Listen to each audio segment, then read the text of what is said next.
Ulu Öndər Heydər Əliyev Azərbaycan naminə bütün sferalarda mahir idarəçiliyini, sevgisini göstərə bilmişdi. Milli ədəbiyyatın və mədəniyyətin, elmin təşəkkülündə böyük dövlət xadiminin əvəzsiz rolu var. Bütün Sovet tarixi ərzində ilk dəfə Heydər Əliyevin hakimiyyəti illərində Azərbaycanlı alim, şair və yazıçılar arasında böyük ruh yüksəkliyi hökm sürürdü. Hətta Amerika Birləşmiş Ştatları tədqiqatçısı Brenda Schaffer bu barədə yazırdı. O yazırdı ki, Heydər Əliyev 60-70-ci illərdə yazıçıların, ziyalıların öz əsərləri ilə Azərbaycan mədəniyyətinin və milli inkişaf strategiyasının gerçəkləşməsinə dolayısı yolla kömək göstərirdi. Onların çoxu əsərlərində, aşıq şeirlərində milli kimlik anlayışlarını tərənnüm edirdilər. Milli ruh şeirləri ilə fərqlənən görkəmli şair Bəxtiyar Vahabzadə Gülüstan poemasına görə mərkəzi hakimiyyətin qəzəbinə tuş gəlmişdi.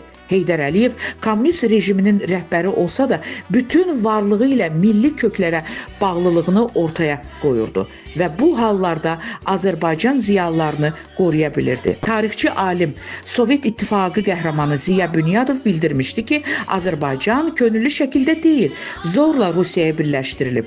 Heydər Əliyev onu qorumaqdan ötürü Alimin Şərqşünaslıq İnstitutuna direktor seçdirir. Sonra onun yazdığı Azərbaycan Atabəylər Dövləti kitabına görə Ziya Bünyadova dövlət mükafatı verdi.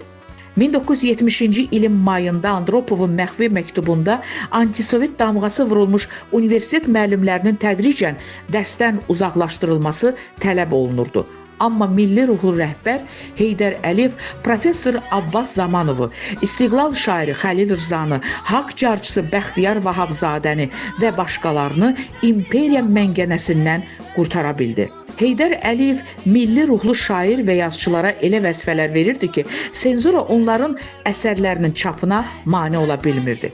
İstər Sovet dönəmində, istərsə də müstəqillik dövründə ədəbiyyata, incəsənətə qayğısını heç vaxt əsirgəmədi böyük dövlət xadimi. Klassik ədəbiyyat nümayəndələrinin heykəllərinin qoyulması, yubileylərinin keçirilməsi, külliyatının çapı məhz Heydər Əliyevin təşəbbüsü ilə gerçəkləşdirildi.